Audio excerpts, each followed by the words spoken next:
At around 3 a.m.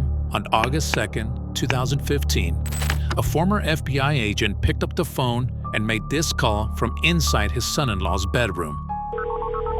Davidson County 911. My name is Tom Martin. My son-in-law got in a fight with my daughter. He's in bad shape. We need help. Okay, what do you mean he's in bad shape? He's hurt? He's bleeding all over, and I may have killed him. The room was a mess. There was blood everywhere. On the walls, the floor, and even the furniture. Jason Corbett was lying on the ground, bleeding profusely, and just a few feet away were a bloody baseball bat and a brick. The only other person in the room was Thomas's daughter, Jason's wife, Molly. When the authorities arrived, they walked right into a nightmare.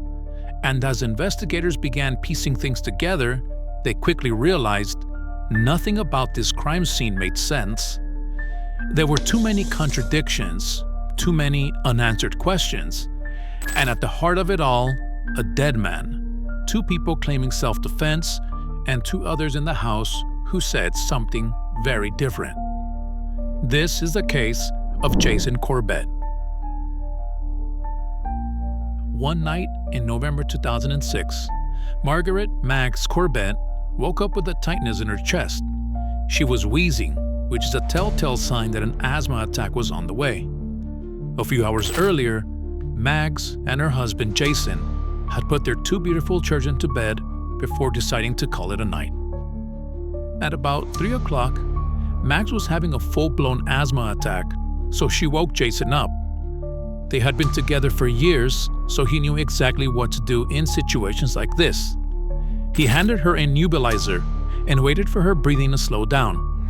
It should have worked, just like it always did, but this time, it didn't. A few hours later, Mags took her last breath in the back of an ambulance while on the way to the hospital. Jason was 30 years old when Mags passed. He was devastated, but he didn't have the luxury of falling apart because he had a 2-year-old son, Jack, and a newborn daughter, Sarah, who was just 12 weeks old to look after. So he did what he had to do. He kept going. Jason cared for his children as best as he could, but 2 years down the line, he decided it was time to get an extra pair of hands around the house. So he put out an ad looking for an au pair. Not long after, he got a response, and in April 2008, he found the woman he thought was a perfect candidate. But he couldn't have been more wrong. Molly Martins flew from the US all the way to Limerick, Ireland to work as an au pair for the Corbett family. Things got off to a good start for Molly and the 2 kids. She immediately fell in love with them and they welcomed her with open arms. Over the next 2 years, Molly became more than just the au pair. She built a strong, motherly bond with the kids.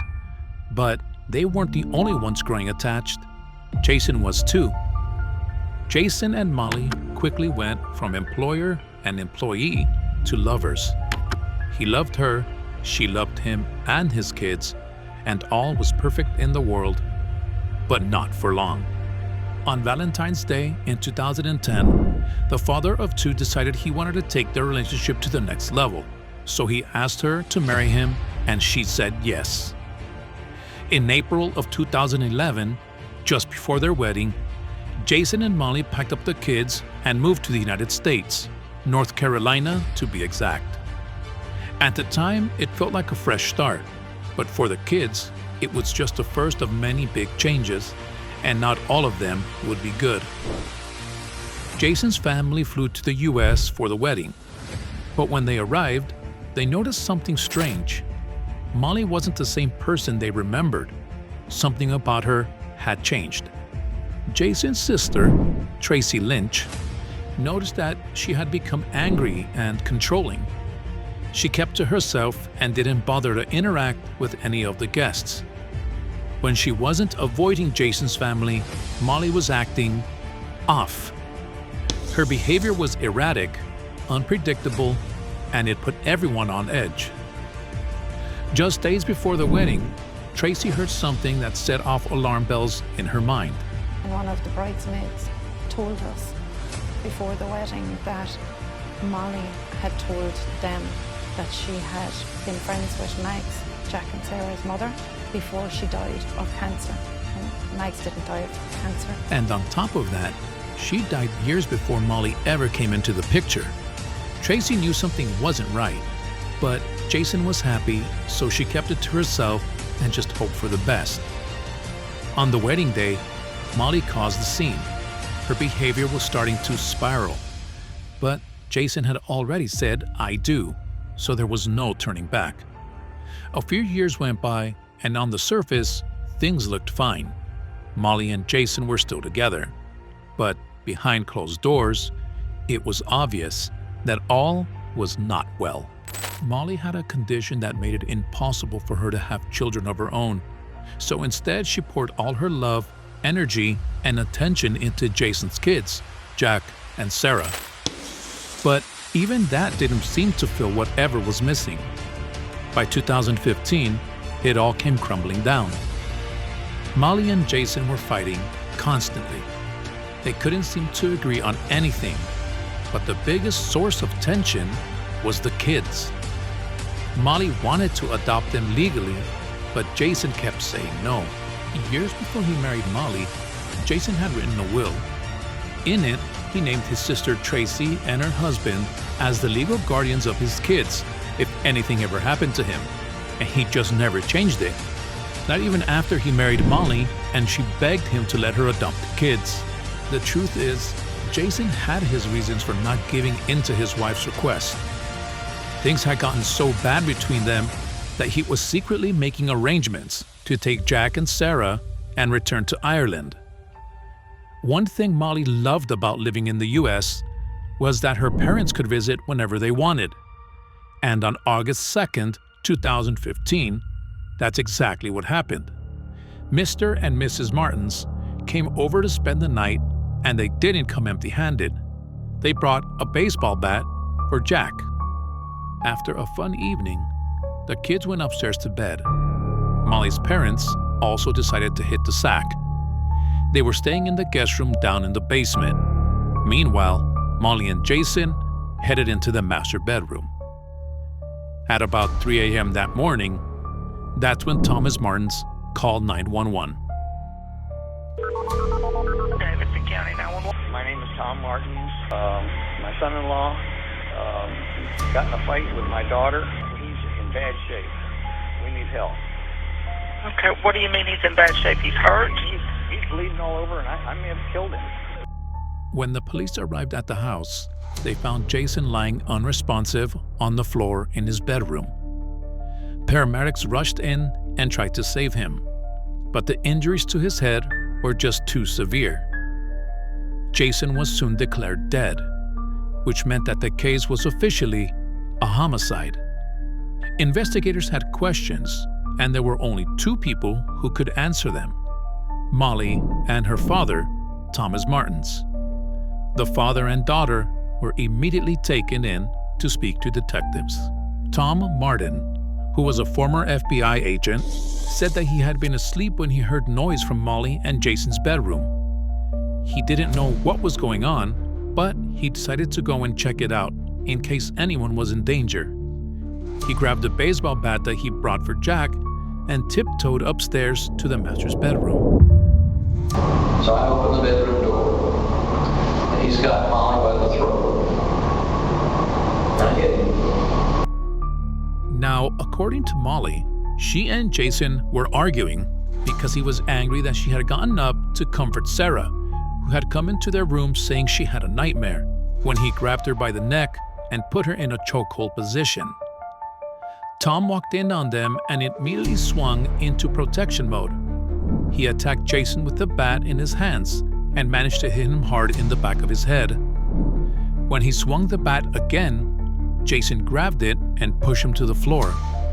The two men struggled for a few minutes before Molly decided to step in and save her father. I hit him on the head. You hit him on the head with what? With the right on my guy's hand. How many times did you hit Jason? I don't know.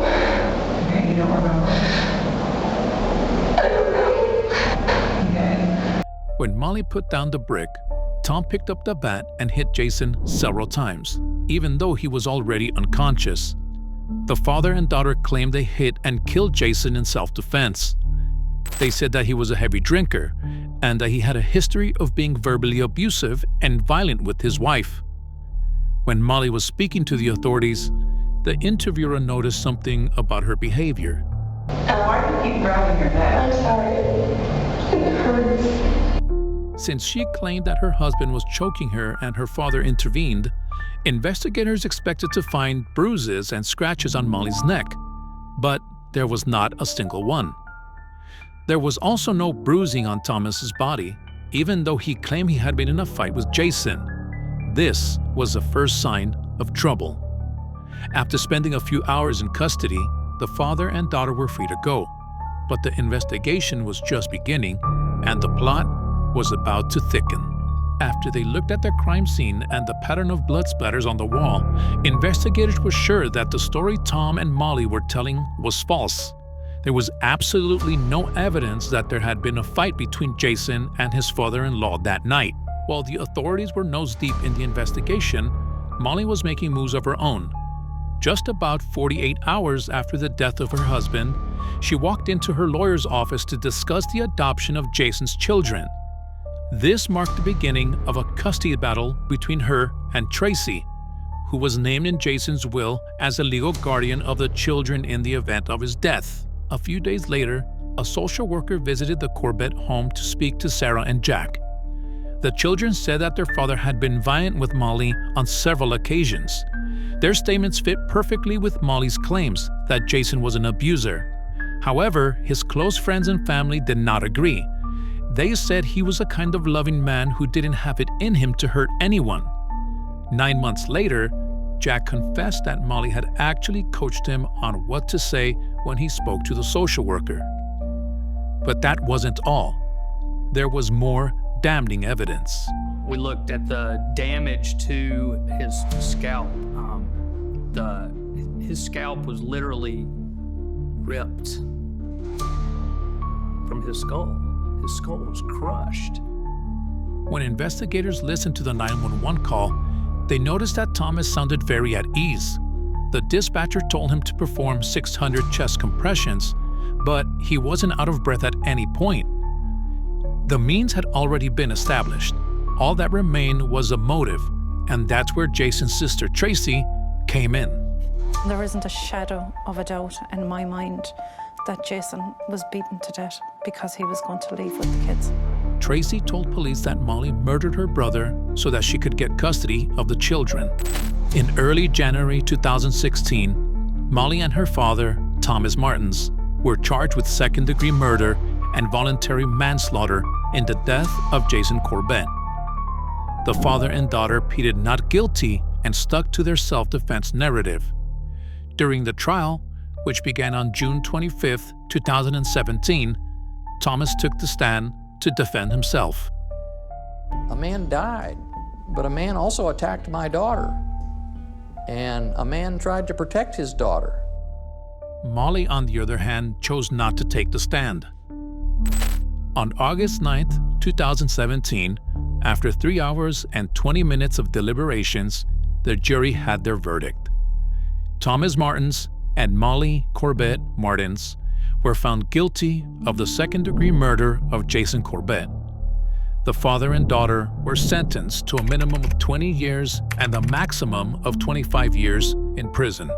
While it seemed like Jason's killers would be paying for their crimes for a long time, the case was far from over. In October 2023, Molly and her father accepted plea bargains. Their charges were reduced to voluntary manslaughter and the murder charges were dropped. This plea deal meant that they received reduced sentences and only had to spend 51 to 74 months in prison. By June 2024, the two had completed their new sentences and were released from prison.